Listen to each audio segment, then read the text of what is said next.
Welcome to the Brunswick Beat, Brunswick County's only television news show brought to you by the Brunswick Beacon. I'm Rachel Johnson. And I'm Stacy Manning. Firefighters had their hands full Tuesday morning as they battled one of the county's largest fires this year. It happened in Holland Beach. A house at 115 Starfish Drive caught fire and 2 homes on Starfish Drive were destroyed. 4 more were damaged. 2 boats were also destroyed on an adjacent property and 2 others were damaged. Firefighters received the call just minutes before 5 a.m. The house was fully involved when they got there. Firefighters were there for more than 5 hours. The cause of the fire is undetermined and is under investigation. Christopher Wilson Scott, a suspect in a November 29th bank robbery in Calabash, has been captured. Scott, 32, of Little River, South Carolina, was apprehended last week by the Horry County Police Department as he exited the waterway at a marina in Little River. At press deadline Tuesday, he was still at the J. Reuben Long Detention Center in Conway, South Carolina, awaiting extradition to Brunswick County. Brunswick County Commissioners have given themselves a $1,000 bonus. The issue was approved at the board's November meeting. Although it was never mentioned commissioners were going to get the same bonuses they were awarding to county employees. Commissioner Phil Norris said he didn't realize he was voting for a bonus for himself and his fellow commissioners. But he said this week he didn't see any reason to take the issue up again. He called it a done deal and said he thought it was fair that the commissioners got the bonus. Board of Education members have approved a one-time bonus for eligible Brunswick County Schools employees, but school board members were not among those who will benefit from it. All employees who are eligible for retirement and health benefits would receive a one-time $1,000 bonus on December 20th. All permanent part-time employees would receive a $500 bonus, and all similarly eligible employees who were hired after September 1st would receive $250. The funds total $1.8 million. Superintendent Edward Pruden specifically requested he be excluded from receiving a bonus. Brunswick County Commissioners want to modify the county's policy for retirees' health benefits. The current policy allows retiree health coverage to be fully funded by the county even if the retiree worked as little as 1 year for Brunswick County. The county paid more than $1 million in retiree health insurance premiums last fiscal year.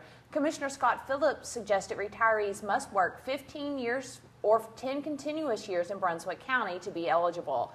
Commissioners may vote on the change as soon as their December 19th meeting.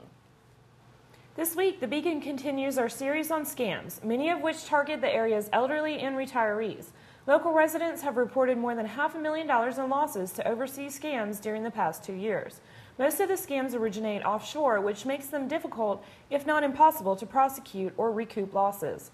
Counterfeit check scams are on the rise. The counterfeit checks often use stolen account and routing numbers. The checks appear to be real, but once they're processed, the victim is on the hook for the money. If you believe you or someone you know has been a victim of a scam, contact your local police department or the Brunswick County Sheriff's Office at 253-2777. It was once an adult entertainment club. Now it's a new mecca for classes and G-rated community gatherings. A crowd was on hand December 1st to welcome Brunswick Community College's new South Brunswick Island Center, which is housed in a freshly renovated building off US 17 near Carolina Shores. 7 years ago, citizens of Brunswick County approved a $30 million bond referendum to help the college meet citizens' future needs. One of the college's plans was increasing community access to education, including the new off-campus center in South Brunswick County. Though BCC President Suzanne Adams wasn't part of the original planning, she said she was honored to welcome the public to the official opening of the facility known as the SBIC. New Sunset Beach Mayor Richard Serrato was cut short by Mayor Pro Tem Lou DeVita as Serrato tried to read a statement at Monday night's Town Council meeting. Serrato, who took the oath of office at the meeting, had handed DeVita the gavel as he stepped down from the council platform to deliver a written statement to residents at the end of Monday night's meeting. As Serrato read his statement about taking responsibility now that the taxpayers have spoken, DeVita interrupted him at the end of a 3-minute limit set for citizens for public comments. DeVita said he was only following procedure. Serrato said he was disappointed and didn't think it was a good way to start his new job. The Calabash Fire Department is expanding. The department is buying adjacent land on the site of Gurney Allen's Country Kitchen. The longtime eatery is at the corner of Thomasboro Road, next door to the current fire station on Persimmon Road. The restaurant will be closing for good as the land purchase is finalized for the fire department's expansion. Read more about these stories and much more in this week's Beacon, available on newsstands now. Hi, I'm Stacy Manning, Managing Editor of the Brunswick Beacon. Did you get engaged recently or married? Have you celebrated a milestone anniversary? Or did you have a baby? How about letting us share the news with our readers? You can email your social news to me at editor@brunswickbeacon.com, or you can log on to our website at www.brunswickbeacon.com. Look for the Submit News icon near the top right-hand corner of the page. Deadlines are noon each Friday.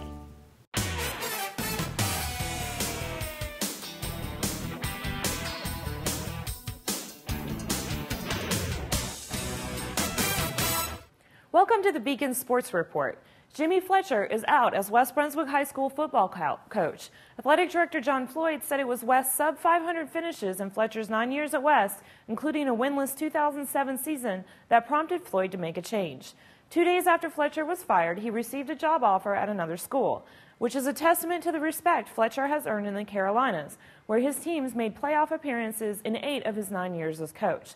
Fletcher, a guidance counselor at West, also serves as the boys' track coach. He hasn't made a decision as to his next move.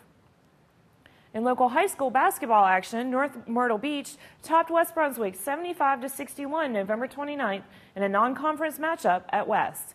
West top scorers were Taylor Buffkin with 17 points and 7 rebounds, and Jeffrey Gore with 11 points and 6 rebounds. The Trojans beat West Columbus 59-48 in a non-conference game on November 30th. Freshman Gray Cheers scored 19 points as West Brunswick routed Cape Fear Academy 66-51 last Friday. West is 3-2 for the season. The West Brunswick girls basketball team lost 56-36 to North Myrtle Beach in a non-conference game on November 29th at West. Playing its first game in 8 days, West made 16 turnovers in the first quarter. West missed 20 free throws in the loss. The Lady Trojans routed West Columbus 51-25 in a non-conference game on November 30th. Find all of these stories and more great photos in this week's sports section of the Brunswick Beacon.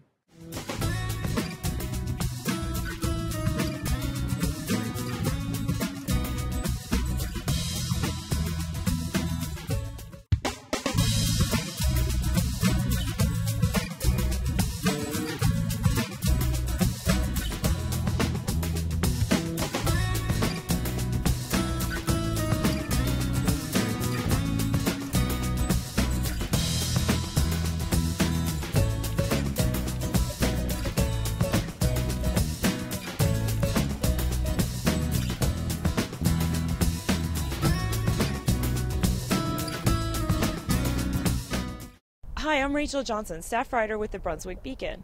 Do you know of an upcoming event or a special person that you would like to see featured on the Brunswick Beat from Holden Beach, Ocean Isle, or Shallotte? If so, then give me a call at 754-6890. You can also reach me via email at rjohnson@thebrunswickbeacon.com. You can also submit news by logging onto our website at www.brunswickbeacon.com. Click the Submit News icon on the upper right-hand corner of the screen. Anything that can get my toes in the sand, I want to be there to cover.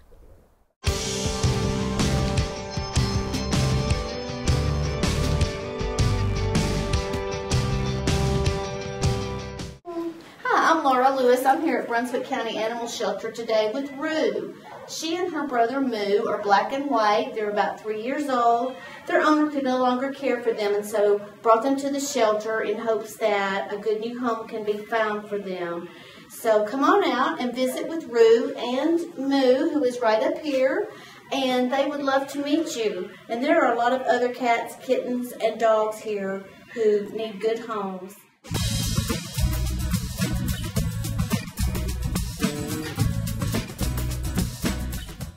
A chill nipped the December air as Christmas season officially got underway last Thursday and Friday with tree lightings in Holden Beach, Shallotte, and Calabash.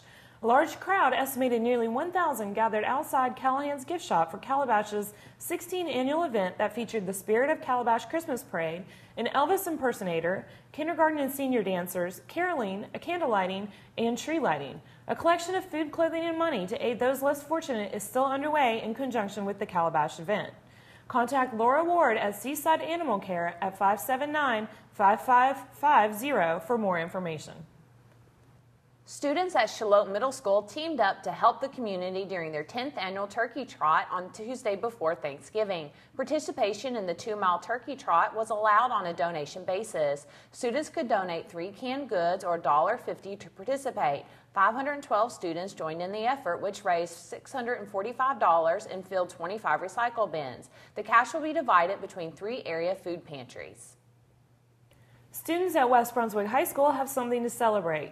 In late November, 15 students from Health Occupations Students of America classes participated in the District 2 Leadership Conference. The conference featured several competitions in a variety of categories. During the November 19th competition at Clinton High School, several West Brunswick High School students placed in the top 10, with 2 students bringing home medals for first place. Last week, we had a chance to sit down with a few of the students. We went to the HOSA district competition over this past weekend, and I competed in medical terminology, and it was very informational, and I really enjoyed it a lot. This weekend, Morgan and I competed together. My name's Corinne Deemer, and we competed in CPR and first aid. And what we had to do was take a test, which we studied for, and came in first place. So it was. You know Christmas is just around the corner when the elves with Brunswick Family Assistance start tending to toys and other donated items to help residents in need. That's been the scenario this week as BFA volunteers sort through donated bags full of new toys, clothing, and items for seniors. This year's BFA Holiday Distribution Facility for the south end of Brunswick County is inside the old Food Line building in Sunset Beach. Monetary donations are still being accepted and must be earmarked for Christmas. Call BFA at 754-4766 for more information. That's all the time we have for tonight, but you can read all these stories and much more in this week's Beacon.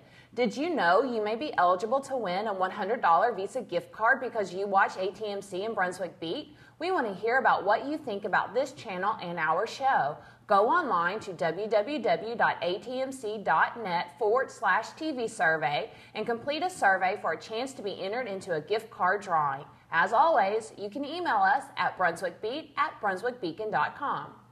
Thank you for joining us, and don't forget to tune in next week for a brand new edition of the Brunswick Beat, Brunswick County's only television news show. We will close this week's show with footage from this past weekend's Christmas parade in Shallotte.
From all of us at ATMC, the very best wishes to you this holiday season.